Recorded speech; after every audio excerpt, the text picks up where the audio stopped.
2003 में जी एक स्टेटमेंट आया था 28/11 का कि उसको अरेस्ट करके पेश किया था जी और ऑर्डर शीट ये नहीं कहती कि उसको अरेस्ट किया हाँ गया। जी साहब ये एक छोटी सी बात है, मुझे नहीं मालूम, मैंने जो पढ़ा है, अरेस्ट करने के लिए आपके ऊपर हाथ रखा, arrest, you are under arrest, फिर उसको थाने जाके नामचा में डालेगा कि गिरफ्तार कर कस्टडी में लिया गया, फिर एक पुलिस वाले का रोड नामचा डालेगा कि कौन पुलिस वाला उसको कोर्ट के सामने ले जा रहा है, हाँ और फिर वो जब ऑफिसर डिस्चार्ज होके जो आएगा तो वो बताएगा कि जिसको गिरफ्तार करके हम ले गए उसको छोड़ दिया गया या जेल भेज दिया गया, और फिर वापसी में वो करेगा।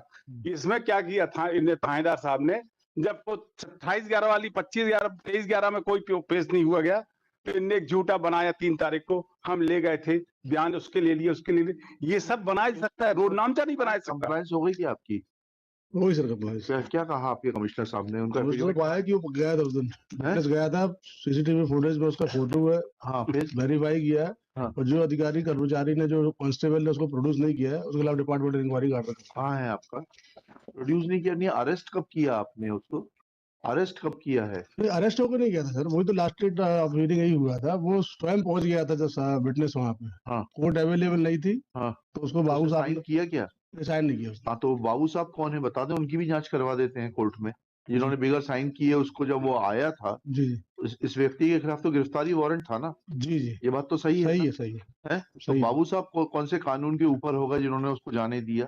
जी, और secondly sir last time court के सामने की थी कि उसको कैसे छोड़ दिया था 3 तारीख को उसका स्टेटमेंट लेके, हाँ तो उसका ये था कि लास्ट डेट तक उसका वारंट था, दूसरा जो वारंट इशू हुआ था वो थाने में रिसीव नहीं हुआ था, ड्यू टू दैट। वारंट, गिरफ्तारी वारंट तो परपीचुअल होता है, पेशी टू पेशी नहीं होता। ये पुलिस को इतनी बात समझानी पड़ेगी क्या? अगर बेलेबल वारंट होता जी जी तो वह उस पेशी के लिए था, उस पेशी के बाद अगर नया बेलेबल वारंट प्राप्त नहीं हुआ है, then they would have been right.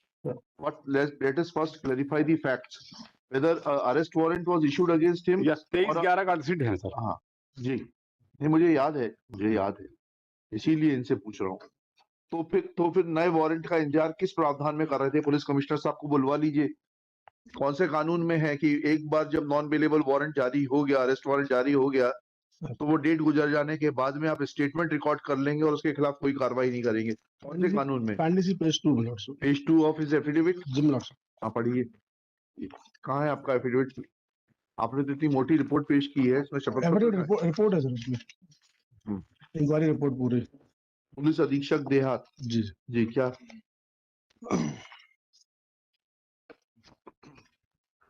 कहाँ लिखा है? पेज 2 पे पढ़िए प्लीज। उप पुलिस अधीक्षक मुख्यालय देहात जिला भोपाल कहाँ के पढ़ रहे हैं आप? पेज 2 पहला फर्स्ट पहला फर्स्ट। कारबाग प्रधान आरक्षक राजेश राजपूत साक्षी घनश्याम अरोड़ा गिरफ्तारी वारंट न्यायालय से प्राप्त होने व उसके अदम तमील होने संबंधी जानकारी थाना प्रभारी के संज्ञान में नहीं लाने से दिनांक 28/11 को माननीय उच्च न्यायालय में शासकीय अधिवक्ता द्वारा इस संबंध में जानकारी चाहे जाने पर कि उप निरीक्षक रिंकू जाटव को गलत जानकारी देने पर उक्त गिरफ्तारी वारंट तामील हेतु सुरक्षापूर्ण तरीके से आरक्षण देवेंद्र बाबू सौंपने लाभ, इसको तो जिसने बताया नहीं उसको दिया। लास्ट में सामने मेरे लिखा था कि आपका स्टेटमेंट इनकरेक्ट है, उसमें सर चूंकि प्रकरण में कारबाग निरीक्षक विजय बहादुर सेंगर थाना प्रभारी सूखी सुगनिया भोपाल द्वारा शासकीय अधिवक्ता महोदय को निर्देशों की उपरोक्त अनुसार त्रुटिपूर्ण व्याख्या करते हुए संशय के कारण अपने अधीनस्थ कथन लेख करवाने संबंधी निर्देश दिए हैं, जबकि वारंटी के कथन लिए जाने का कोई प्रावधान नहीं है जी। अतः कारबाग निरीक्षक विजय बहादुर सेंगर थाना प्रभारी सूखी अधीनस्थ पर पूर्ण नियंत्रण नहीं होने पर शिथिल कार्य पढ़ाने के लिए कार्यालय के आदेश निंदा से काम हो जाएगा? आरक्षक आप मजाक कर रहे हैं? निंदा का क्या इम्पैक्ट होता है? It's a serious offence, it's a major misconduct. और हमने किसका एफिडेविट फाइल करने के लिए बोला था आपको? एफिडेविट नहीं, एसपी को इंक्वायरी करने के लिए वो कंडक्ट। एसपी का बोला था, पुलिस कमिश्नर का बोला था? देखें जरा ऑर्डर शीट देखें। Police commissioner Bhopal with conduct detailed inquiry that under which provision of law. तो वो कहाँ है पुलिस कमिश्नर साहब का? Failing which police commissioner? कहाँ है पुलिस कमिश्नर साहब का? Police commissioner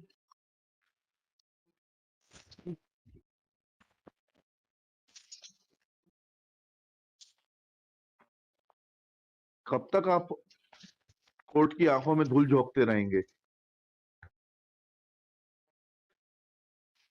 Or is your police commissioner above law? No, Then where is the report of the police commissioner.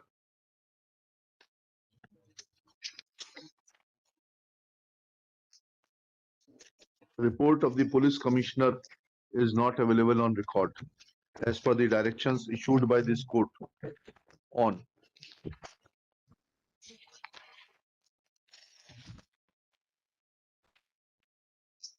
5/12/2022. Let report of police commissioner be produced on record before next date, failing which police commissioner Bhopal shall remain personally present.